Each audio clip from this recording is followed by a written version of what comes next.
Good morning, St. Francis, and good morning, people of God. It is Tuesday, the 21st day of June, 2022. It is Tuesday of the 12th week of the year, the 12th week in Ordinary Time, but it is also the memorial today of St. Aloysius Gonzaga, the young Jesuit who dies in the 1700s, I think it is, maybe 1600s, but who dies in that time period, very young, while he's still in studies. He's accepted into the society, but he does not make ordination or final vows because he was helping victims of a plague, an epidemic, and he himself, who had been sickly, unfortunately succumbs to the epidemic and passes. So remember him, again, as a young man dedicated to serving others. Remember him because his name is attached to many educational institutions within the orbit of the Society of Jesus, including my nephew's high school in Washington, D.C., as well as Great Gonzaga in Spokane, Washington. So remember all of those, any young people who are inspired by the gospel to reach out beyond themselves and to be able to help others and enlist the aid and need of others for themselves and to others. Coming to you from the wooded area where the nut thatch box is, I think it's right behind me.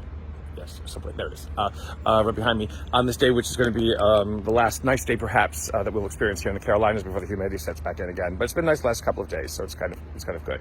Today's readings are kind of, well, simple in one way. Who is it? Sennacherib, or Sennacherib, is another Assyrian king whose name we hear today. It's the great readings of the great Assyrian kings and their names. He comes to battle against. And I think that he's the son of Shalmaneser III, who we heard yesterday, I think it is.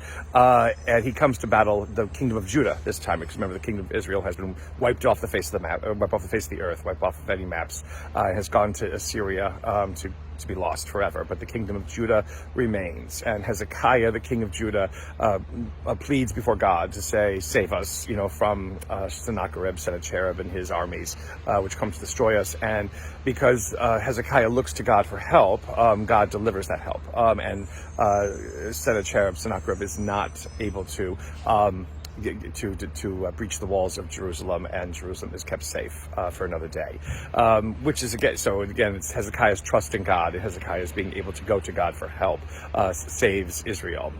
It's not always going to end up in the best for the kingdom of Judah, but for a while things seem bright. And again, the trust in God allows for that brightness to shine.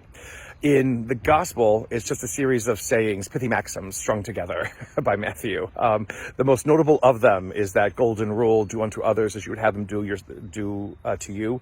That often is seen as a way to avoid disputes, to avoid negative things, to avoid aggressions and fights and things like that.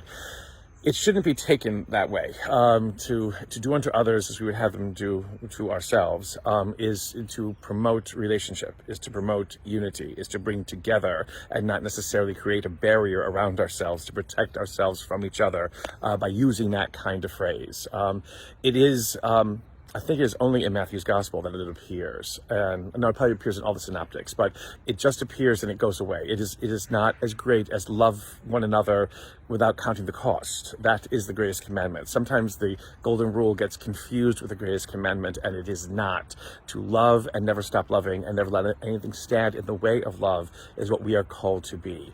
That kind of tit for tat, that is the golden rule, is okay, but it isn't sustaining enough, and it can be terribly, horribly misinterpreted as, don't mess with me and I won't mess with you. That is not what the golden rule is getting at. That is not the greatest thing that Jesus leaves us. It is to love one another, constantly love one another, and never forgetting the wonder and the glory of what it means to love one another. And may the Lord give you his peace.